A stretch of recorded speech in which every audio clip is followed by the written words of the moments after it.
보이지만 저도 도시 남자입니다. 도시에서 살았기 때문에 이제 수도원 들어왔더니 이제 농사를 짓게 하더라고요. 수련 때였었습니다. 저 조치원에 수련소가 있는데 밭에 씨감자를 한 10박스 심었었습니다. 씨감자를 10박스 심어서 정말 물 주고 거름 주고 정말 잡초도 뽑고 해서 마지막 수확할 때 딱 되니까 8박스 나오더라고요. 농사를 못한 거죠. 씨감자를 10박스 심었으면 몇 배에 나와야 됩니까? 그냥 8박스 나왔다 하면 말도 안 되는 거죠. 다 죽은 겁니다. 뭔가 농사 짓기가 참 쉽지 않구나. 그리고 그 캐기 전까지는 참 많은 설레임을 가지고 물 주고 사랑도 주고 다 했지만 참 그 기다림의 시간은 참 행복하긴 했었는데요. 정작 소출을 보면서 이게 참 우리가 너무 몰랐나? 어떻게 해야 되나? 이런 생각도 들면서 농사 짓는 게 쉽지 않다. 이런 농경사회가 저희 부모님 세대로 본다고 한다면 굉장히 흔한 일인데요. 제 또래로 본다고 한다면 농경사회 그냥 책에서만 봤던 일입니다. 그럼에도 불구하고 이 복음 말씀은 굉장히 가깝게 들리는 게 또 저희 아마 좀 많이 봤기 때문에 TV서나 어디서 많이 봤기 때문에 가깝게 느껴지지 않나 이런 생각을 하게 됩니다. 일단은 복음이 굉장히 익숙하죠. 낯설지 않습니다. 그만큼 굉장히 쉽게 이해되는 부분이기도 하고 농경사회라고 하는 그런 시기를 거쳤기 때문에 더없이나 빨리 이해될 뿐더러 예수님의 직접 풀이해 주시기 때문에 더없이나 쉽게 다가옵니다. 이렇게 쉽게 다가오는데 이해도 되는데 삶에서는 쉽게 살고 있는가? 이건 또 저희 스스로에게도 질문을 해봐야 되지 않을까 생각하는 것 같아요. 너무 쉬워서 그냥 가볍게 여기기도 하거든요. 그럼에도 불구하고 이렇게 살지 못한다는 것은 저희의 어떤 자유의지에 달렸기 때문에 그렇게 되지 않을까 생각도 하게 됩니다. 씨 뿌리는 사람들의 경우 이렇게 비유를 보면요. 일단은 4가지의 땅이 나오죠. 어떤 한 사람이 씨를 막 뿌립니다. 처음에는 그냥 처음 것은 씨 자체가 그냥 사라졌어요. 두 번째는 싹만 나오다가 그냥 말라 버렸다고 합니다. 세 번째는 자라기는 하지만 열매를 못 맺었다고 하죠. 마지막 경우만 잘 자라 열매를 맺었다고 합니다. 씨를 4개 뿌렸는데요. 씨를 4개 뿌렸는데 3개가 죽었다. 그러면 그 안에 농사가 어떨까요? 잘 된 걸까요? 나쁜 걸까요? 실패한 걸까요? 성공한 걸까요? 농사가요? 망했죠. 지금 4개를 뿌렸는데 3개가 죽었다. 아까 전에 10박스를 했는데 8박스만 곧었다 해도 실패한 건데 이건 씨감자 10박스를 뿌렸는데 2박스 반만 곧었다라는 거거든요. 그럼 이거는 실패한 거예요. 일단은 그렇게 해서 열매를 일단은 4개가 다 죽고 하나만 싹이 튀었다고 합니다. 분명히 이것은 실패했다고 보고 있습니다. 근데 가만히 복음을 보면 실패한 게 아니구나 라는 생각이 갑자기 들기 시작합니다. 맞죠? 싹이 하나 타가지고 열매를 몇 배나 맺었다고 합니까? 복음에 보면요. 10개가 10배, 300개, 60배, 100배나 열매를 맺었다고 합니다. 씨 하나가 100배나 100배에 대한 열매를 맺었다. 이게 예수님께서 말씀해 주시는 여러 가지 이 씨 뿌리는 비유에 대해서 여러 가지 관점으로 복음을 묵상할 수 있습니다. 그러나 여기 오면서 어제 복음을 묵상하면서 이것이 예수님의 섭리고 주님의 뜻이겠구나 생각이 참 많이 들었습니다.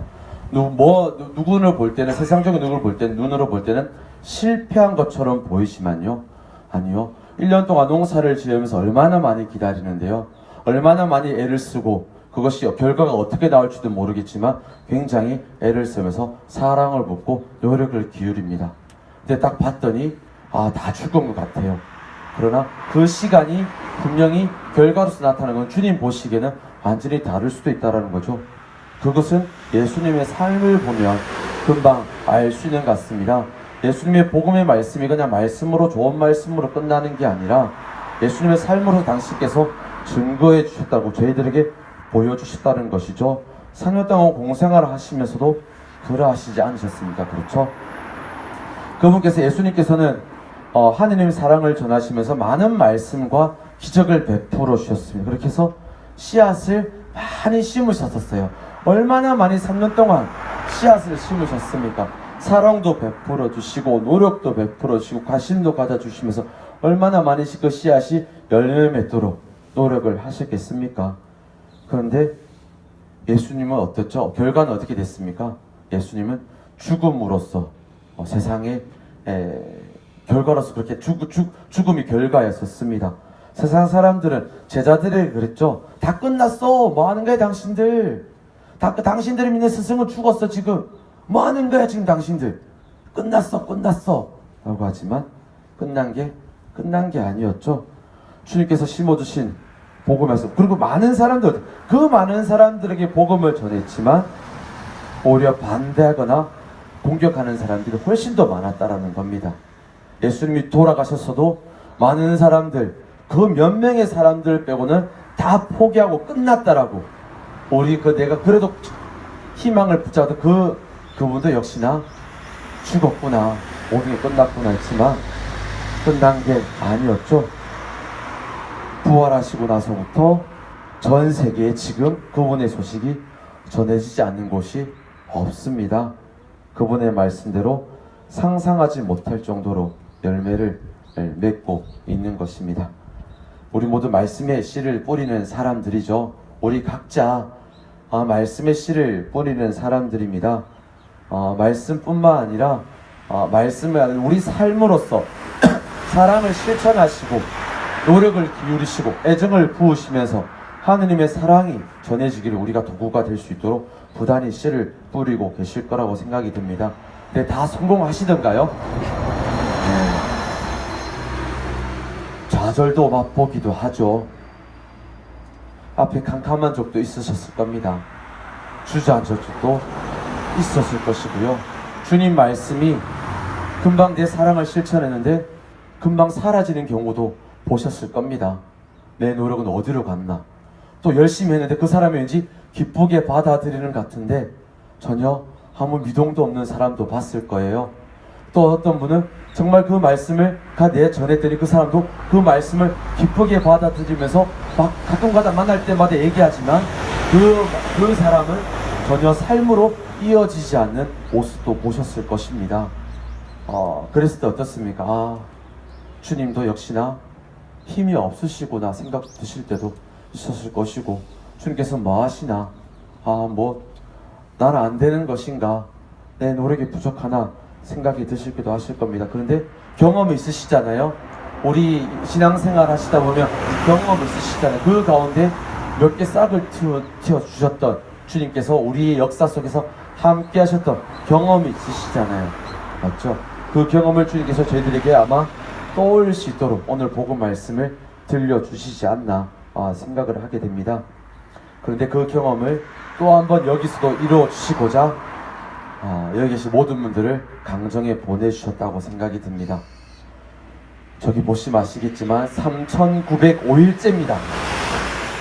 10년이 훌쩍 넘고 100일 이후면 4월 달이면 4000일 정도 되고요. 5월 달 되면 11년이 흘러는 달이 됩니다. 5월 17일인데요. 그렇게 많은 사람들이 10년, 11년 동안 몸부림을 쳤습니다. 10년, 11년 동안 6, 7년 미사가 봉헌됐고요. 10년, 11년 동안 정의를 실현시키기 위해서, 평화를 지키기 위해서 많은 사람들이 몸부림과 몸짓과 외침을 외쳤습니다. 근데 해군기지가 지금 다 올라갔어요. 가끔씩 신자분들을 이렇게 모시고 오면 뭐요? 다 지어졌네? 근데 왜 가는 거요? 그러시는 분들. 다 지어졌구만요. 가도 해도 안 되겠구만. 가면 뭐 바뀐대요 지금? 이런 얘기 하시는 분들이 많이 계십니다. 다 끝났다고. 제자들을 보고도 다 끝났다고. 뭐 하냐고 당신들 지금 그럽니다. 여기 많은 분들도 다 끝났는데 당신은 뭐 하시는 거예요 지금까지 지금? 아직까지 하고 있어 지금? 이런 얘기를 많은 분들이 하시고 계십니다. 근데 끝난 게 아니죠. 우리의 이런 몸부림과 몸짓이 실패가 아니라는 것입니다. 많은 사람들도 떠나가시기도 하셨습니다. 근데 여기 계시고 여기 찾아오셨잖아요. 이것만 보더라도 끝난 게 아니라는 생각이 듭니다.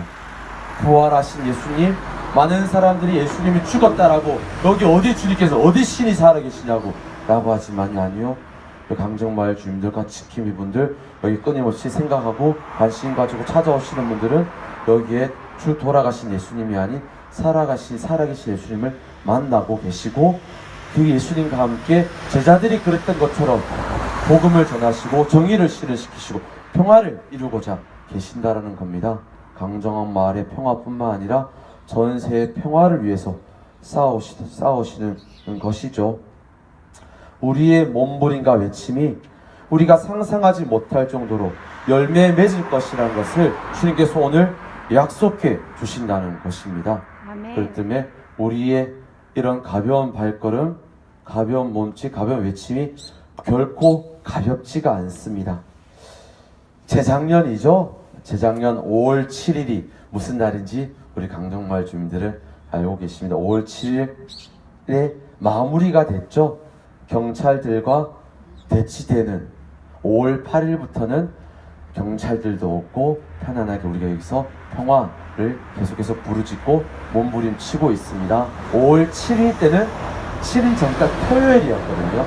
그때까지는 많은 경찰들과 대치되고 공사장 정문 앞에서 강제 이동을 당하면서 고착을 당하면서 인권 유린되고 정말 슬픔의 몸 외침도 전혀 세상도 들어주지 않는 그런 상황이었습니다. 그때 지킴이들과 마을 주민들이 들었던 팻말이 있었습니다. 제가 너무 마음이 와닿아서 사진을 찍어서 지금도 간직하고 있는데요. 오늘 복음을 보면서 그 말씀이 너무 생각나가지고 이렇게 사진을 좀 찾았었습니다. 같이 이 말씀을 주민들이 아실 거예요. 말씀을 대신하고 강론을 마치려고 합니다. 경찰들이 이 많은 사람들을 강제 이동을 시켰고요.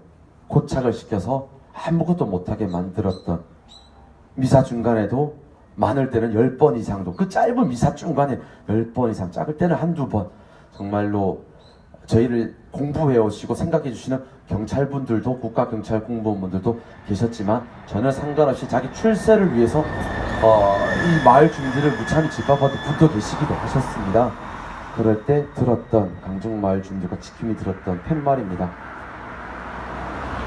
오늘 너희가 드러낸 것이 헐고운 몸 하나가 아니라 세상의 어떤 것과도 비교할 수 없는 육중한 정의였다는 것을 잊지 마라. 이 팻말이었습니다. 우리의 몸이 아주 가볍게 4명이 들어요.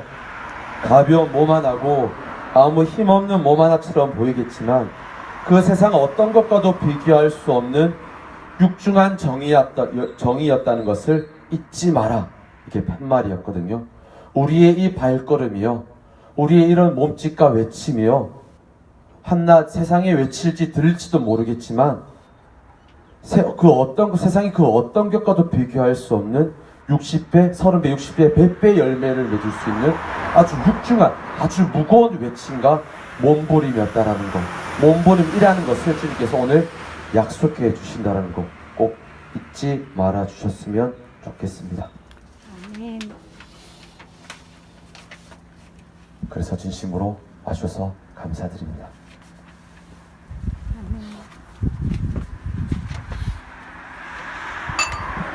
봉헌성가는 211장입니다.